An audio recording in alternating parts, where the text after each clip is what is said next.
নমস্কাৰ বন্ধু বান্ধৱীসকল, আপোনালোকে জানেনে কিছুমান ঘৰ আছে য'ত ধন কেতিয়াও টিকি নাথাকে আৰু এনে কিছুমান আমাৰ ঘৰ দেখিবলৈ পোৱা যায় যে য'ত অলপ আয় হ'লেও ঘৰত ধনৰ অভাৱ কেতিয়াও নহয়। শাস্ত্ৰই কি কয় আপোনালোকে জানেনে? শাস্ত্ৰই কয় যে এই পাৰ্থক্যৰ মূল কাৰণ হ'ল ঘৰৰ মহিলাগৰাকী। আজি মই আপোনালোকক জনাম এনে কিছুমান আচৰণৰ কথা। যদি আপোনালোকৰ ঘৰৰ মহিলাগৰাকীৰ গাত এনে আচৰণ আছে তেনেহ'লে দেখিবলৈ পাব মা লক্ষ্মী নিজেই আহি আপোনালোকৰ ঘৰত বাস কৰিবলৈ ধৰিব, যাৰ ফলত প্ৰচুৰ পৰিমাণে আপোনালোকৰ ঘৰত অৰ্থৰ আগমন হ'বলৈ ধৰিব। ভিডিঅ'টো আপোনালোকে শেষলৈকে চাবলৈ একেবাৰে নাপাহৰিব, কাৰণ শেষত মই এটা গুপ্ত উপায়ৰ কথা ক'ম যি বহু মানুহে নাজানে। আহক তেনেহ'লে বেছি দেৰি নকৰি আমি সুন্দৰভাৱে জানি লওঁ। হিন্দু শাস্ত্ৰৰ অনুসৰি মা লক্ষ্মী সদায় সেই ঠাইতে বাস কৰে য'ত শান্তি, শুদ্ধতা আৰু সন্তুষ্টি থাকে। এই তিনিটা গুণ ঘৰৰ ভিতৰত সকলোতকৈ বেছিকৈ যদি দেখিবলৈ পায় আপোনালোকে মহিলাৰ ওপৰত দেখিব, আৰু যি মহিলাৰ ওপৰত এই আচৰণ আপোনালোকে দেখিবলৈ পাব সেই ঘৰত জানিব যে সাক্ষাৎ মা লক্ষ্মীৰ আগমন হয়। সেইকাৰণে কোৱা হৈছে যে যি ঘৰৰ মহিলা সুখী হৈ থাকে সেই ঘৰত ধন বৃদ্ধি পাবলৈ ধৰে। নাৰীক ঘৰৰ শক্তি, নাৰীক ঘৰৰ বায়ুমণ্ডল, নাৰীক ঘৰৰ শান্তি বুলি মনা যায়। যি ঘৰৰ মহিলা শান্তি, ধৈৰ্যশীল আৰু কৃতজ্ঞ হয় সেইখন ঘৰৰ পৰিৱেশ লাহে লাহে সলনি হৈ পৰিবলৈ ধৰে। সেইখন ঘৰত সাক্ষাৎ মা লক্ষ্মী আহি বাস কৰিবলৈ ধৰে, যাৰ ফলত সেইখন ঘৰত সদায় অৰ্থৰ উন্নতি বৃদ্ধি পায়। কেতিয়াও দুখ দৰিদ্ৰতা নাহে তেনে মানুহৰ ঘৰলৈ। সেই গতিকে এই কথাটোৰ প্ৰতি আপোনালোকে বিশেষকৈ অকণমান লক্ষ্য ৰাখিবলৈ চেষ্টা কৰিব। এতিয়া আমি জানি লওঁ আহক মূল কথালৈ। কৃতজ্ঞ আৰু শুদ্ধ বাক্যৰ অৰ্থ আপোনালোকে কি জানেনে? ঘৰৰ মহিলাগৰাকীয়ে যদি সৰু সৰু কথাতে ঈশ্বৰক ধন্যবাদ দিয়ে বা সৰু সৰু কথাতেই যদি তেওঁলোক সন্তুষ্ট হয় তেনেহ'লে দেখিবলৈ পাব যে সেই ঘৰত সাক্ষাৎ মা লক্ষ্মীৰ আগমন হ'বলৈ ধৰিছে।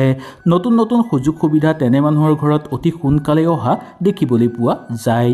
সেইকাৰণে আপোনালোকৰ সুযোগ যিমানেই সৰু নহওক কিয় ভগৱানক ধন্যবাদ দিবলৈ বা নিজেই অকণমান আনন্দিত হ'বলৈ কেতিয়াও নাপাহৰিব। যি মানুহৰ ঘৰত সুখ সমৃদ্ধি আৰু আনন্দ থাকে সেই ঘৰতে সাক্ষাৎ মা লক্ষ্মী আহি বাস কৰে।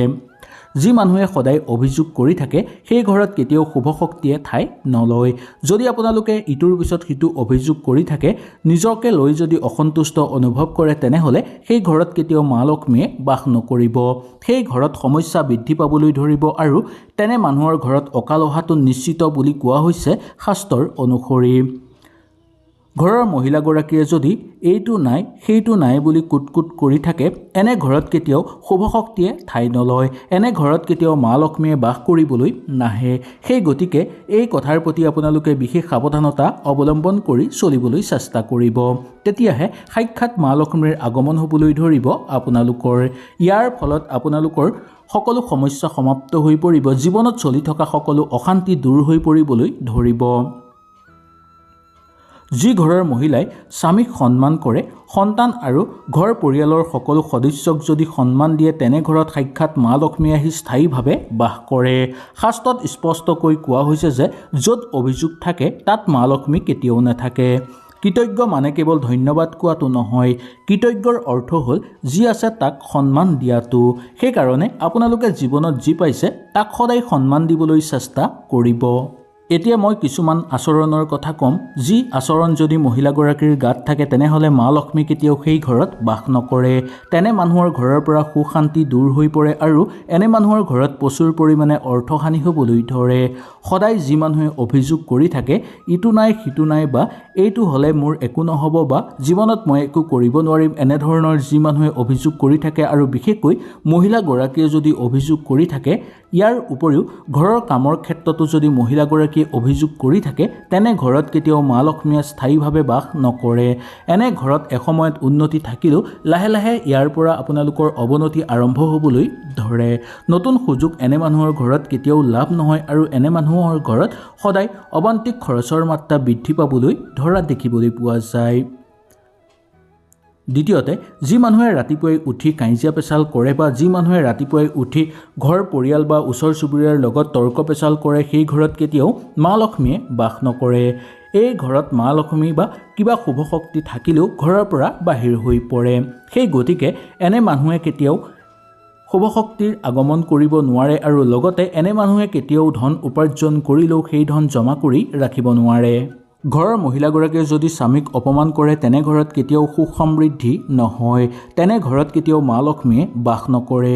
এনে ঘৰত থকাতকৈ নথকাটোৱেই মংগলময় বুলি কোৱা হৈছে শাস্ত্ৰৰ অনুসৰি।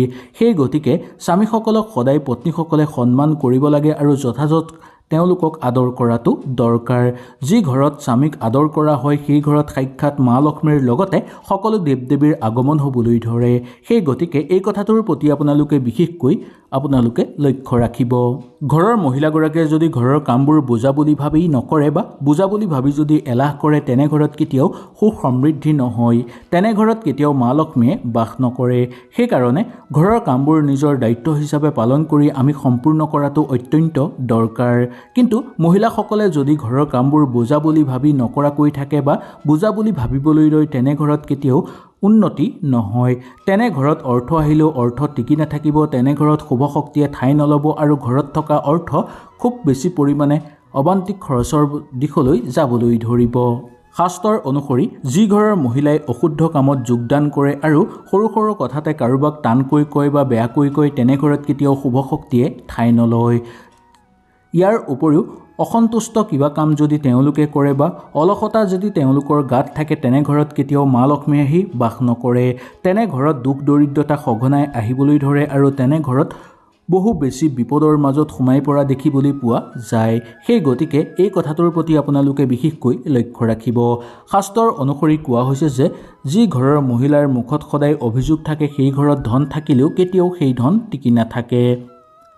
মা লক্ষ্মীৰ শুভ শব্দ হ'ল যে শান্ত শব্দ, শুদ্ধ শব্দ আৰু আশীৰ্বাদৰ শব্দ। যদি ঘৰৰ মহিলাগৰাকীয়ে এই 5টা কাম কৰে তেনেহ'লে আপোনালোকে কনফাৰ্ম হ'ব যে সাক্ষাৎ মা লক্ষ্মী আপোনালোকৰ ঘৰত আহি বাস কৰিছে। 1 নম্বৰ কামটো হ'ল ৰাতিপুৱা উঠিয়েই ঘৰ চাফা কৰে।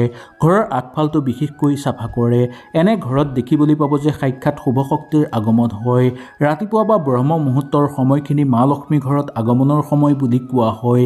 যি মানুহৰ ঘৰত ৰাতিপুৱাই উঠি ঘৰ চাফা কৰা হয় আৰু ঘৰৰ সন্মুখ ভাগটো চাফা কৰা হয় সেই ঘৰত সাক্ষাৎ মা লক্ষ্মী আহি বাস কৰে আৰু তেনে মানুহৰ ঘৰৰ সকলো আশা পূৰ্ণ হৈ পৰে। যি ঘৰৰ মহিলাই ৰন্ধা বঢ়াৰ সময়ত কাজিয়া পেচাল নকৰে বা বেয়াকৈ কাকো নকয় বা কেতিয়াও তৰ্ক বিতৰ্ক নালাগে সেই ঘৰত মা লক্ষ্মীয়ে সাক্ষাৎ বাস কৰা দেখিবলৈ পোৱা যায়। এনে ঘৰত পবিত্ৰতা বিৰাজ হয় আৰু এনে ঘৰত সদায় শুভ শক্তিৰ আগমন ঘটিবলৈ ধৰে। সেই গতিকে আপুনিও লক্ষ্য ৰাখিব যে ৰন্ধা বঢ়াৰ সময়ত কেতিয়াও কাকো কটু বাক্য ব্যৱহাৰ নকৰিব বা কাৰো লগত তৰ্ক বিতৰ্ক লগাটো উচিত নহয়। স্বামী আৰু সন্তানক মিঠা কথাৰে কথা কোৱা মহিলাসকলৰ ওপৰত সাক্ষাৎ মা লক্ষ্মীৰ আগমন হয়। তেওঁলোকৰ ওপৰত বিশেষভাৱে মা লক্ষ্মীৰ আশীৰ্বাদ দেখিবলৈ পোৱা যায়। যাৰ ফলত তেওঁলোকে যি মনে বিচৰে সেই কাম সম্পূৰ্ণভাৱে হৈ পৰে। সকলো ক্ষেত্ৰতে তেওঁলোকে আগুৱাই যাব পাৰে আৰু তেওঁৰ হাতত সদায় ধন টকা পইচা থাকে। কেতিয়াও ধন টকা পইচাৰ কাৰণে তেওঁলোকে কষ্ট কৰিব নালাগে। যি মহিলাই স্বামী আৰু সন্তানক মিঠা কথা কয় আৰু লগতে তেওঁলোকৰ ভাষা সুন্দৰ হয় তেনে ঘৰত সদায় শুভ শক্তিৰ আগমন ঘটিবলৈ ধৰে।